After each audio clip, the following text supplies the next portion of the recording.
687, lokal 7E, non-regular, Prodi Administrasi Publik. Saya dari mahasiswi Setia Amuntai. Tujuan video ini ialah ingin memenuhi tugas dari Bapak Muhammad Arsyad SPDI MAP atau tugas ujian akhir semester. Mata kuliah ini ialah ekonomi politik. Langsung saja saya mulai. Judul makalah saya, Politik Ekonomi Kerakyatan. Ekonomi kerakyatan berpedoman pada sila keempat Pancasila. Dapat didefinisikan secara sederhana bahwa istilah ekonomi kerakyatan akan mengandung unsur demokrasi di dalamnya. Demokrasi yang muncul dan digali dari kearifan lokal. Demokrasi yang menjadi ciri khas Indonesia adalah musyawarah untuk mencapai mufakat. Ekonomi rakyat atau ekonomi kerakyatan bukanlah sebuah mazhab ekonomi baru, namun hanya sebagai konstruksi pemahaman dari realita ekonomi yang umum terdapat di negara berkembang. Oleh karena itu, ekonomi rakyat berkembang sesuai dengan kondisi masyarakat di suatu daerah tertentu. Ekonomi kerakyatan merupakan terminologi yang digagas oleh Dr. Andes Muhammad Hatta pasca kolonialisme Hindia Belanda dengan memperhatikan kondisi sosial ekonomi peninggalan Hindia Belanda. Lanjut, poin pertama, pengertian politik ekonomi kerakyatan. Ekonomi kerakyatan adalah sistem ekonomi, yaitu pelaksanaannya berdasarkan pada kepentingan serta kemakmuran rakyat. Ekonomi kerakyatan merupakan sistem ekonomi yang diharapkan dapat ditegakkan di Indonesia sehingga didapat manfaat untuk bersama, bukan hanya bagi salah satu pihak saja. Sistem ekonomi kerakyatan pertama kali dicetuskan oleh Bapak Proklamator Dr. Andes Muhammad Hatta. Gagasan ini merupakan sebuah konsep politik dalam bidang perekonomian di mana pusatnya adalah rakyat. Singkatnya, sistem ekonomi kerakyatan adalah suatu sistem perekonomian yang berlandaskan pada ekonomi rakyat sebagai kekuatannya. Ekonomi rakyat sendiri merupakan kegiatan ekonomi yang dikerjakan oleh rakyat dengan pengelolaan berbagai sumber daya ekonomi secara swadaya, tergantung pada apa saja yang dapat mereka usahakan dan kuasai. Meski gagasan tentang ekonomi kerakyatan telah lama diungkapkan Bung Hatta, tetapi penerapan sistem ini baru dilakukan 6 dekade kemudian, tepatnya pada tahun 1999.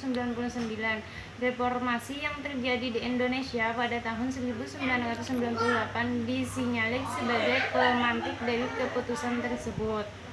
Lanjut, poin kedua yaitu tujuan politik ekonomi. Sistem ekonomi kerakyatan adalah sistem yang bertujuan mendorong pertumbuhan ekonomi, pertama-tama secara mikro atau per kepala keluarga, hingga masuk ke skala nasional. Setelah membahas pengertian sistem ekonomi kerakyatan, kita akan membahas beberapa tujuan ekonomi rakyat, yaitu diantaranya: 1. Meningkatkan kesejahteraan ekonomi masyarakat. Tujuan pertama dan utama ekonomi rakyat adalah meningkatkan kesejahteraan masyarakat. Seperti namanya, ekonomi rakyat diciptakan, diupayakan, dan dipetik hasilnya secara langsung oleh rakyat, bukan segelintir pihak elit. Dan dipetik hasilnya secara langsung oleh rakyat, bukan segelintir pihak elit saja. Yang kedua, memastikan kekayaan terbagi secara merata. Tujuan berikutnya dari ekonomi rakyat adalah memastikan kekayaan terbagi dengan rata tanpa membeda-bedakan, sehingga kesenjangan ekonomi antara orang kaya dan miskin bisa diminimalisasi sebaik mungkin. Yang ketiga, tujuannya menaikkan pendapatan masyarakat per kapita. Pendapatan per kapita adalah istilah lain untuk menyebut nominal penghasilan masyarakat per satu orang penduduk. Selain itu, pendapatan per kapita juga didefinisikan sebagai jumlah total pendapatan negara atau PDB dibagi seluruh warga negara tersebut.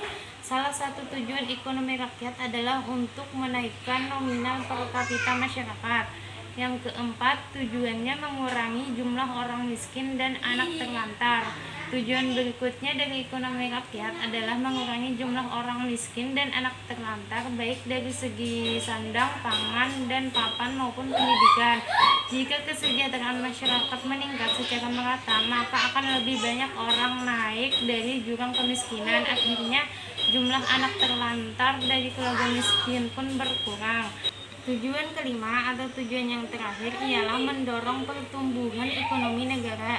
Sistem ekonomi kerakyatan adalah sistem yang bertujuan mendorong pertumbuhan ekonomi, pertama-tama secara mikro hingga masuk ke skala nasional.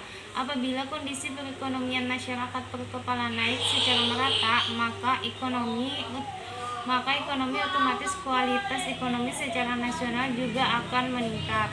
Poin ketiga atau poin yang terakhir ialah ekonomi kerakyatan dalam negara Pancasila dan contohnya.